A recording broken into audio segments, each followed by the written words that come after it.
once we are live. Again, this is a service today of SCORE. This is an opportunity every Friday. Every oops, every Friday we are live in a Zoom room to answer questions from clients and prospective clients about your business, about how you handle your business, about how you start your business, how you develop a business plan. And just a little research shows that there are 10 frequently asked questions that new business owners ask. And the first is, what legal structure is best for my business? Namely, is the best plan for you to have a sole proprietorship? And that means that everything is under you, your name, and your social security number.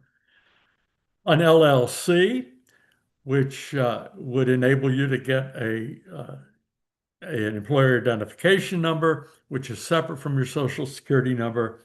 As far as the state that you get your LLC in, this is a new entity.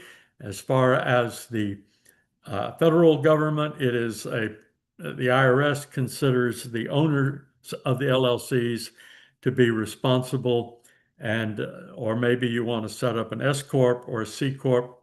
This is a deep dive kind of question, and you really need to look at at your personality, at what you want to do. You need to assess your risks. You need to understand whether or not you need to put your assets in the hands of another entity so that your personal assets are protected, or whether it's just sufficient to have insurance. If you need an LLC, it's a simple matter to get one, and yet there are some factors that you'll want to take into consideration. For instance, in California, there is an annual tax whether you make money or not, and you you have to pay it, and you have to deal with that. There's more paperwork.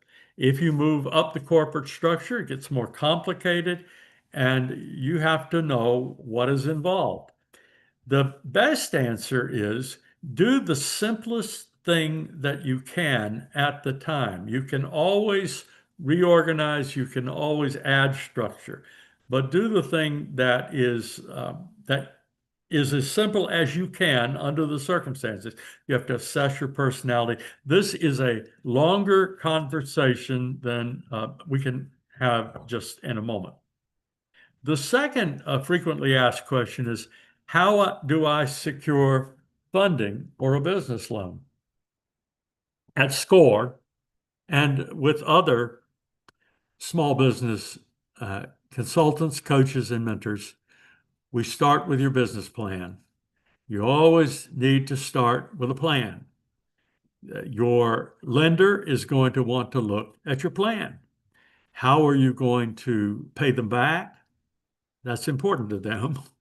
How are you going to make money? That's important to them. What is it that you do, and are you qualified to do it?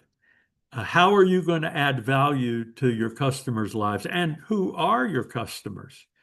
All of these things are addressed in a business plan, helping you to get ready. They also want to know, do you have any of your own skin in the game? Do you have any of your own personal funding that you are investing? This gives them a lot of insight, not only into your intentions and commitment to the process, but also in your ability to pull it off. So, how do you secure funding? You start by developing a good business plan. And then you find one of the SBA lenders in most cases for early business loans for startups.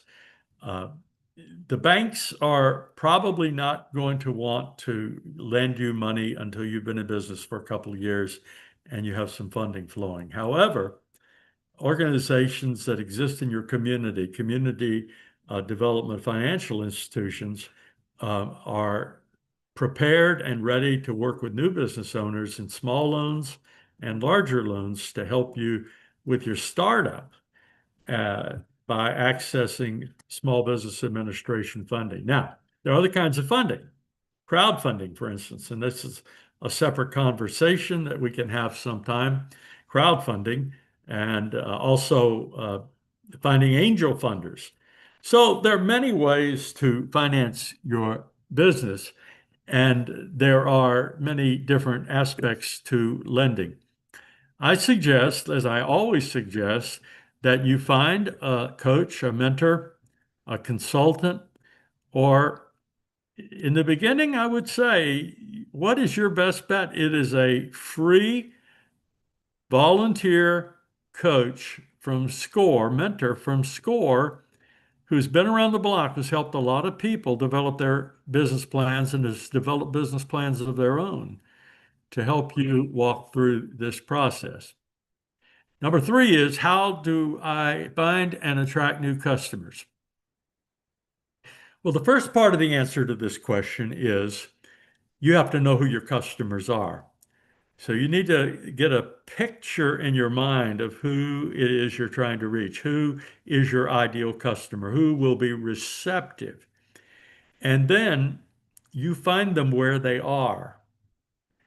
Now, if the only place to find them is in real life, sitting in a particular cafe, or you aim at that. But you find out where they hang out online or in person. You identify them, you get the demographics straight, and you target any kind of advertising or outreach or PR to the places where you're going to hear them. You need to develop a grasp of how social media can be your friend in this, and which platform is going to be most effective in finding the people. How you spend your advertising dollar, you should be kind of stingy about it. You should, use the analytical tools that are offered by Google and other free services to identify the best way. And then you should just kind of start small. But you find and attract new customers by being where they are. Maybe you can, if you're an expert in something, you can go speak to an organization where people that you're trying to reach gather. But again, this is part of the coaching and mentoring process. And this is part of the business planning process. And I keep coming back to that. Whoever you find to help you is going to have you explore and spend a great deal of time on this question. Number four is, how much should I budget for marketing and advertising? That's a very good question. You should set aside something from all of your profits to pour back into your business. 10, 20% is what I'm thinking. Could be a little more in the beginning, depending on what you do. Let's say you offer a product that is a service that doesn't cost you to offer it. Well, then maybe you could put more into marketing and advertising, but you should always roll over some of your proceeds back into marketing and advertising. And when you're first getting started, you're going to be creating your brand. That's going to be expensive. You're going to be creating your initial, your artwork, your color schemes, your message. Some of this you can learn to do. You need to learn, if you're capable of fiddling with it, tools like Canva. But again, you should have to budget to be a member of some of these platforms where you get the tools. So, plan to budget 10 to 20%, and more or less, depending. What are my key financial obligations? Well, again, we have some tools for that. One of the tools that we offer at SCORE is the financial projections worksheet. And we actually ask you specifically about taxes and payroll, about workers' compensation, about rental of space, about your transportation expenses, about equipment that you need, about depreciation expenses. So this is a process. You want to look for the tools. and use them. If you're not going to get a mentor, if you get a mentor, they're going to supply this for you and help you with it. If it's me, I will. But if it's just you're just on your own, you can actually go to score.org and look for financial projections worksheet. There'll be a webinar on there you can watch, and there will be a template you can use. Same with the business plan, one-page business model canvas. Look it up. Business plan templates. We have lots of great templates. Score.org. Okay. How can I manage my cash flow effectively? Well, what a good question. The answer is you have to commit to it and do it. You have to watch your numbers. Watch your numbers regularly. Don't let your numbers get away from you. We have tools for that. The financial projections worksheet will help you develop your cash flow planning and will help you create a break-even point. Break-even point is when you're taking more money out than you're putting in. And that's a great place to be. But you can project when that will be. Again, mentoring will help you with that, but how you manage your cash flow is first to be committed to managing it. And then you want to have good tools. You want to have good accounting tools and good accounting practices. And you want to find out what the best practices are in accounting and bookkeeping. And you want to put your hands on it regularly and look at it regularly, even if you hire somebody to help you with it. Seventh question, how do I build strong online presence and use social media? Well, you have to build your platform. You have to find more people, and there are tools that you can use for this, and there are practices, but you have to work at it. Now you need to decide where you're going to be most effective. Who are you trying to reach, and where do they hang out? Are they on Instagram, or are they on X, or are they on LinkedIn, or are they on Facebook? What is the nature of the communication you're using? And then find one or two of those to experiment with. And you want to join groups of like-minded people or people that might be interested. Then you want to invite people to your groups. You want to cultivate as many friendships, actual friendships with people as you can. You can buy more views and more members, but then you want to realize that this is not a matter of counting up numbers. These are real people. So they're on social media because they want to interact with someone, not because they just want to float around. Now, there are always going to be lurkers, but if you want to develop a real presence, you need to interact. You need to be friendly, just like if they come in your shop. You want to greet them. You want them to feel like they matter. So that's a very short, thin little answer to that. I have a lot of workshops that I've developed on that. We can talk. What are the best practices for hiring and managing employees? Very interestingly enough, we just did an onboarding webinar in cooperation with the Employment Development Department, and that is online. Um, we have an old webinar that we used to put out called how to hire your first nightmare, or how to avoid hiring your first nightmare, because it can be a nightmare, right? Hiring the wrong people. So you need process.